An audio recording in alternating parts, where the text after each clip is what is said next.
Hey guys, welcome back to my channel. I'm Moriarty.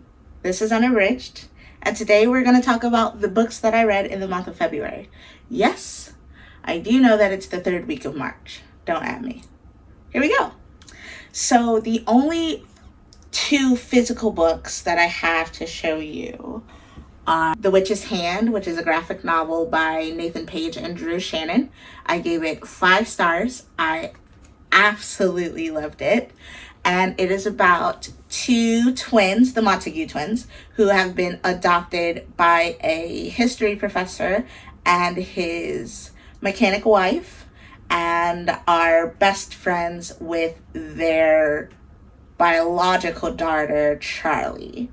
Alistair and Peter Montague are detectives that solve mysteries in the small town area, but quickly discover that their talent is a little bit heavier than they thought, and it turns out that they can actually use magic. So in this book, they learn about magic, how it functions, how to use it wisely. There's a Black graduate student in here named Rowan, and because David asks him to, he takes on the task of teaching the twins how to control their magic.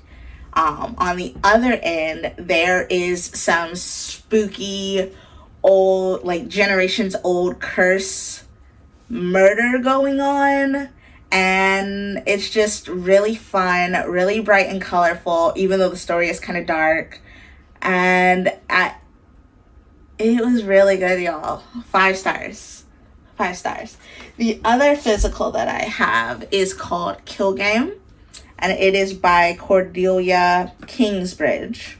It is the first book in the Seven of Spades series, which is about a serial killer who is a vengeance killer. So he's like punishing people who have done wrong. And he is the Seven of Spades killer because he leaves a Seven of Spades playing card at the crime scenes. Not very original, but the kills are original, and the way they set up the crime scenes are original, and I gave this book 5 stars. It is LGBTQ friendly. You have a gay main character in a healthy gay relationship with another character, Dominic. They are the 2 leads of this book. Levi is a police detective, and Dominic is a bail enforcement agent. Bail enforcer, but they make that joke often in the book, so I used it. Nobody's closeted. Nothing about the actual relationships themselves are unhealthy. And also the sex scenes. Kiss. But yeah. So this is the physical copy of Kill Game that I have. I am currently in the middle of reading Trick Roller, which is book 2, and I am 55% of the way through. So I gave this book 5 stars. I loved it. Amazing mystery. It kind of like wrapped itself up neatly, but Levi doesn't believe it, so he is still investigating into book 2.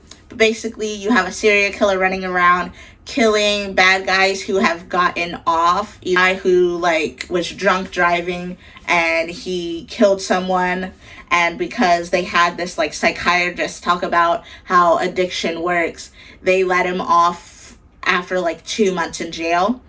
And the serial killer stages the crimes. So for like that crime, the car was full of every alcoholic bottle you could think of. It was in there. And he was in the car with his hands glued to the wheel. So one hand on the wheel and the other hand on a bottle. So the body was staged. I think it's very, very good writing. I'm very interested to see how book 2 ends. And it was just a good time had by all. You should definitely check this out. I highly recommend. Investigators 1 by John Green. Very, very, very fucking cute. In January, I read books 3 and 4, I think. I didn't know they were in any particular order because the library is not very good at telling me that. So I picked them up, read them, was like, what the fuck is going on? This is adorable, and have to now work backwards. 2 just came available a couple days ago, so I'm going to start reading that this month, but I finished 1 in February. And you follow 2 Gator investigatory agents for Suit, and they have one common enemy, Crocodile. And he originally was a suit agent, but fell into radioactive cracker dough and became a cracker crocodile. So now he is out to become stronger so that he can get his revenge on Mango and Brash, who are still agents of Suit. In this, a super awesome money ray goes missing, and a gourmet chef, and the investigators are on the task of solving both crimes. It's super funny. It has a lot of pictures. It's written kind of like a comic book. It's pretty hefty though, so it's a bit more like a graphic novel. There's at least 12 to 13 chapters in every book. Puns galore. I loved it. I gave it 4 stars. Next book that I read in the month of February was Mighty Meg #1, and that's Mighty Meg and the Power Ring. And the Magical Ring, excuse me. I gave it 5 stars, and it's written by Sammy Griffin. It is a children's book with illustrations, but it is about a black girl and her black family, and her aunt comes to visit for her birthday, and her aunt is a anthropologist, and she brings her a magical ring. Now, she doesn't know that the ring is magical. I don't think. They don't go over it in the book, but I don't think she knew. But the ring belonged to a very fierce Viking warrior who was a woman, and that power got transferred to the ring. So the ring gets to Meg, the ring decides Meg is worthy and gives Meg those powers. And the illustrations for this are just super fucking adorable. I loved how diverse the family was. I loved the story. She decides now that she has to help in any way that she can now that she has these superpowers, and she's like testing them out in the forest, and it's super, super cute. I would recommend for anyone, to anyone, any age. The last book that I read in the month of February was Princess Ever After by Kay O'Neill. They are one of my favorite graphic novel artists ever. I love their art. It's bright, it's colorful, it's whimsy. Their stories always just bring warmth to my heart. I actually interviewed them several years ago after I discovered Tea Dragon Society, and I've just been in love ever since.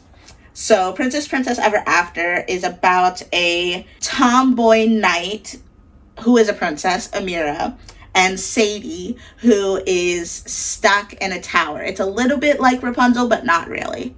So Sadie is stuck in a tower by her evil sister, and she thinks that Sadie wants to rule, but she doesn't. But to stop Sadie from ruling, she keeps her locked up. Amira, who is a knight, and all she wants to do is lead the Knights Brigade, decides that she is going to set out and rescue. And Sadie's like, oh, I don't need a man to come rescue me. And Amira's like, well, I'm a girl. And then they hang out and they do girl sapphic things. It's not sexual in any way, but it is a girl romance. It is super adorable. They go on adventures. They defeat the evil sister. They go off in their dreams, and then they come back together, and it makes my heart so warm. I gave it 5 stars. It was beautifully illustrated. I had 4 5 stars and 1 4-star read in February. So that's a good fucking month. It's now March. It's the 2nd week of March, and I haven't finished anything yet. I have a couple of other graphic novels that are on my list that I'm hoping I'm going to be able to finish this month, but so far I'm only really put any effort into that novel. What have you guys been reading this month, and what did you read in February? Leave some of your favorites in the comments below so I can read them, because I'm always interested in what other people are reading. I'm Moriarty. This is Unabridged, and I'll see you next time. Peace out.